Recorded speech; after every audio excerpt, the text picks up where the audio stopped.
Hey guys, Akil here. Welcome back to the Trading Coach Podcast. Today we're talking about fearing the unknown, which is a very common fear in trading with traders who are actively trading the markets. But in today's example, we're going to talk about how fearing the unknown is also a big obstacle that gets in the way of people starting their trading journey as well. So the other day, my friend was in town for his birthday. So we got the whole gang together. And I don't know if you ever saw the movie Hangover. We did one of those type of trips, right? That's the reason I've been out of town for so many days lately. A few days for vacation, the other days trying to figure out where I was at, what did I do, and get my life back together.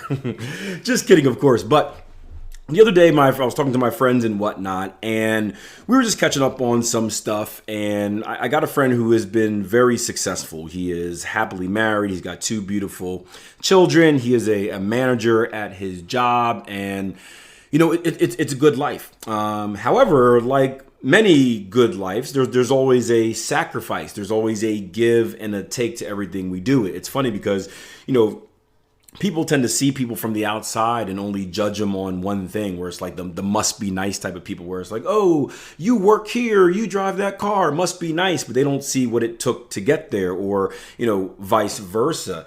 And one of the sacrifices that he had to make to put himself in the position that he's in is sacrifice his time, right? One of the things about being a manager at any type of job is that you are in charge. And when you are in charge, if the people underneath you aren't doing their job, you have to make sure the job gets done. So not only is he always on call because he is a manager, he is overseeing a large group of individuals, but when people call off, or if something happens at a store in his district, he's got to travel, he's got to go there, he's got to step in, fill in, and make sure everything's okay. And as you can imagine, this is a massive time investment. So the thing that he was kind of not complaining about, but talking about was, hey man, I wish I had more time. I've got this beautiful wife, I've got beautiful kids.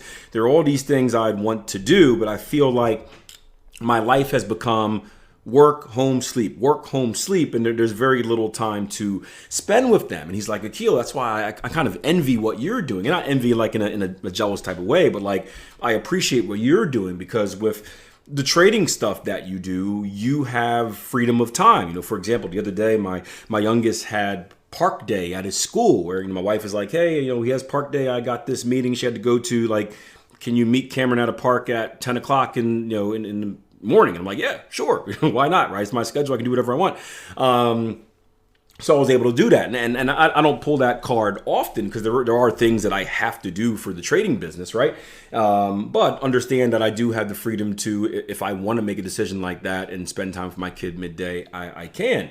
And we got talking about the conversation and about becoming a trader, because becoming a trader is something that he's always wanted to do for, you know, ever since I got started, really. He was one of the few people that had my back when I first got into trading. I didn't meet him at the very beginning, but I met him when I started to get good. And he wasn't one of the naysayers. He was one of the ones that was supporting me, saying it's cool, you show up for events and just show love and speak to my character and stuff like that. So he's always kind of hung around. I always told him, hey, you know, if you want to learn trading, like, hey, I'll sit down and teach you. I'll do some old school one-on-one mentoring with you and whatnot. And he often says he's interested, but he mentioned that the one fear that he has is the uncertainty. And I remember him saying it's the one thing that's stopping him, that is his biggest obstacle, is not having that consistent, I guess, promise of income. So for example, right, he's a manager at his job, so he's on salary, right? So unless he gets fired for doing something dumb, he knows, like, hey, every 2 weeks, this is going to show up in my bank account. He even had jobs before where he sold cars. And you know, if you're a car salesman or any job with commissions, you're not promised necessarily any money, but there's a trust in yourself where it's like, hey, I know if I do my job, if I sell these cars, I'll bring in blank amount. So there's a little bit more security there. The thing about trading is he didn't feel as if there was any security in trading, because he knows how wacky the markets are. He's seen streaks where he watches the news and the markets are doing this and the markets are doing that. And it's tough for him to get a grasp around, like, hey, I don't I don't want to say any control because we do have control over it, but from his perspective, I don't really have any control over what my income is. And he's correct to a fact, right? Or to a point, because in trading, short term at least, we never know the outcome of any given trade, right? I can do everything right. I can have a grade A plus trade. It is the perfect setup. I'm drooling and giving googly eyes over it. And it could lose, and I can get the same one the next time, and it can lose, and it can lose, and it can lose, and I can have a drawdown for a month where I look back at my stats and I did every single thing right, and it just wasn't meant to be.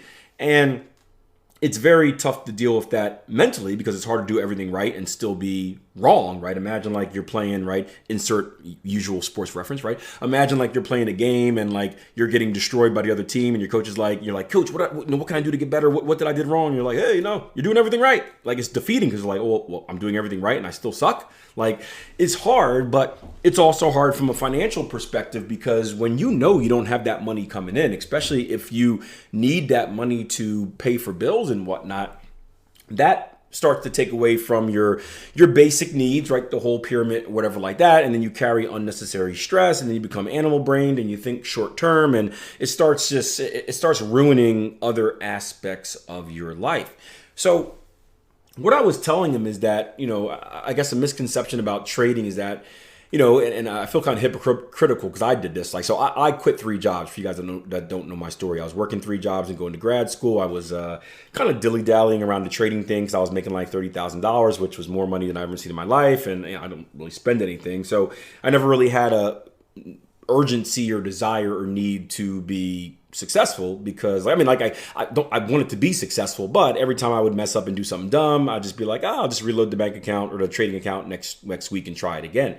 And I felt myself being on that hamster wheel where I really wasn't moving. So in order to fire myself up, I had to manufacture a situation where my back was against the wall and it was do or die. And that goes for my sports days where, I tend to perform the best when there's no other option but to perform. Like I am the late game, give me the ball type of guy. I'm going to score. If you guys are watching the NBA playoffs, I'm Jason Tatum against the Sixers in Game 7. I am Jimmy Butler all playoff season, where I've transformed into Michael Jordan's son. And I'm just destroying them out there. That's my mindset. So I quit my 3 jobs and said, hey, it's do or die, Akil. You got to figure out a way to make it work. And like a caged animal, I did, fortunately, but I wouldn't recommend anyone do that. The much smarter approach to trading is to slowly replace your main income with your trading income if you choose to take that route of becoming a full-time trader. Not everyone needs to become a full-time trader. Most people won't become full-time traders. I've done podcast episodes before where we talk about, hey, there's nothing wrong. You can be a success story if you just use trading to supplement your income while keeping your full-time job, right? The success is different to everyone. But speaking from a perspective of someone who wants to become a full-time trader, we need to think big picture. The idea shouldn't be like, hey, I'm going to pick up trading. Akil says it takes 6 to 18 months. So let's give myself 2 years to learn how to trade. And then in 2 years, I'm going to quit my job and be a full-time trader, right? That's not realistic for most people. What you should be doing is really giving yourself a 5 to 10 year plan. I would say a 5-year plan minimum, 10-year plan maximum about how you're going to replace your income and transition out of your current situation into a new situation, right? It's no different than, people that are getting ready for retirement where, if you're retired and you have a pension, you start calculating how much you make and how much you need to live. And you start kind of setting yourself up to understanding like, hey, if I'm doing this and that, I can retire at this age. So let's take that 5-year plan. And again, that's on the short side, 10-year plan and break it down, right? If it's going to be, let's say a year, let's say you're on the fast track. If it takes you a year to learn how to trade, and let's say by the end of year 2, you're a consistently profitable trader. Now you got 2 years in the books, you've got 3 years left in the 5-year plan. So the first year is, let's assume you're good and you're profitable, right? The first year, you're trading, you're going to make a little bit of money, but it's not really enough to kind of change your life. But it's enough where you start seeing a little bit of income and it's helping you out some. So let's say you're at a job where you can reduce hours. Okay, so after year number 3, maybe you reduce a little bit of your hours at your job, right? Then year number 2, you get even more money. You're doing well. Maybe let's say you go from full-time to half-time. Year number 3, you go from, or this is number 5 total. I'm sorry, I'm confusing you guys. I'm adding the 3 to the 2, but year number 5, let's say you go from half-time to quarter-time, and you guys, I hope you get the point, right? You're slowly transitioning as your trading is getting better, right? And you're making more money because you're not touching that trading money. You're compounding your account. So your blank percent return is equaling even more money. You're slowly starting to not just quit your job, but transition out. And I remember a trader who I worked with who did this over, I think, a 7-year period where he was full-time, 40 hours a week, and then he went to 35 after his first successful year. Then he went to 30. Then he went straight to 20. Then he went to 15. And then after that, I think he went, I think they were talking about firing him, not firing him, but like they were transitioning, making cuts anyway. And I think he transitioned to either like 5 or just full-time trading after that. And it was very methodical, very deliberate, but it worked out. And I think that is the right way to do it. And going back to the first point that I made, so what about the mystery, the fear of the unknown? What about the fear of the unknown of like, hey, trading is unknown. I don't know what I'm going to make month to month. I don't know what I'm going to make trade to trade. How do I handle myself if I'm in that situation? Well, 2 things.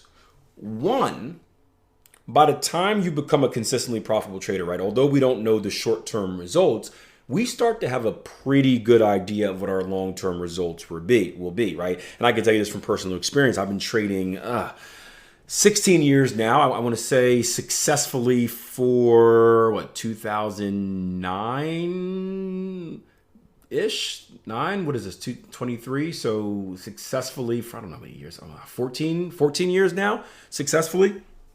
My return on investment, aside from a few, like one outlier year where I had like a 60% ROI, right? I thought that was the norm and I never did it again.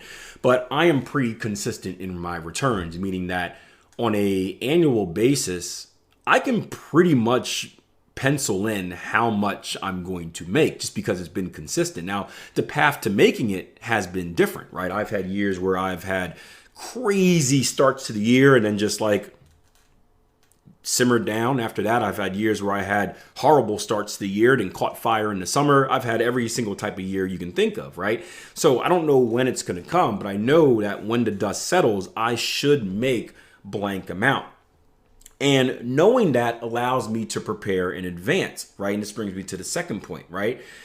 I just did a podcast talking about personal finance, talking about cash buffer, right? As far as just regular savings, right? We need a cash buffer in our trading, right? We shouldn't be trying to live, and again, in my opinion, ideally, we shouldn't be trying to live month to month off of our trading income, meaning it shouldn't be like, hey, just closed out my last trade for the month. Let me reach right into my account, take some money out, pay for these bills and move on. No, what I would recommend doing is paying everything a year in advance. So what I mean by that is this, right? Calculate your expenses, whether it's your car note, whether it's your mortgage, whether it's electric, right? Anything that you have to pay. I'm not talking like vacations and luxury stuff, like the bare bones, like basic needs, food, survival, housing, shelter, stuff like that. Calculate how much that is on an annual basis. You can work emergencies in there as well because stuff happens, right? Hopefully you have an emergency fund extra for that. But if you don't, calculate that in there, right? And right away, put that money aside, right? So if it costs you blank amount per year, right? Before that year, at the beginning of the year, at the end of the previous year, put all of that money aside. Say, hey, I'm moving from my checking account to my savings account or whatever account you want to put in this amount. And throughout the year, when it comes to paying those things, you're going to pay those things out of that account. You're not going to touch your trading account. That way, you have that comfort of like, hey, even if I'm having a bad month, even if I'm having a bad 3-month stretch, I've already got these bills paid for. I can survive the year. Realistically, you would be able to survive the year if you didn't make a single percent from trading. And it's amazing the type of comfort that brings because you're no longer trading check to check. And when you're trading check to check, trust me, there is a pressure that comes along with that when you have to make money. Again, animal brain, survival, dumb stuff, short-term outlook. When you can look back and be like, I'm good for the year no matter what, it allows you to trust the process, trust the plan. It allows you to survive those drawdowns because you know that you have enough rope, enough parachute to survive to the other side. And you want to do that each and every year. And that's how you transition out. And then, of course, as you start to get less hours at your job, right, you start putting more into that account. More comes from your trading at the end of the year to that account, and it starts taking the place of that. So if we can do those two things, we're no longer going to fear the unknown as much. Yes, it's still going to be unknown. It's still going to be gray and dark, and we don't know what's out there. But at least we know that we are prepared to handle that situation. And when we know we're prepared to handle that situation, we turn into this fearless monster that can do what's necessary to do if we want to really destroy and beast these markets. Hope you guys enjoyed the episode. Another late night episode, so I apologize if the words are slurred and whatnot. I'm tired, but it was on the top of my head. I wanted to get it to you guys, and that's what I love about the Trading Coach podcast. It gives me a platform where I can just spew what I want to spew and hopefully help you guys while I'm doing so. And I know it does, because you guys leave good feedback. By the way, if you haven't done so already, leave me some feedback on the podcast. The best thing you can do to support me, leave a rating, leave a review, and subscribe on whatever podcasting app you're listening to this on.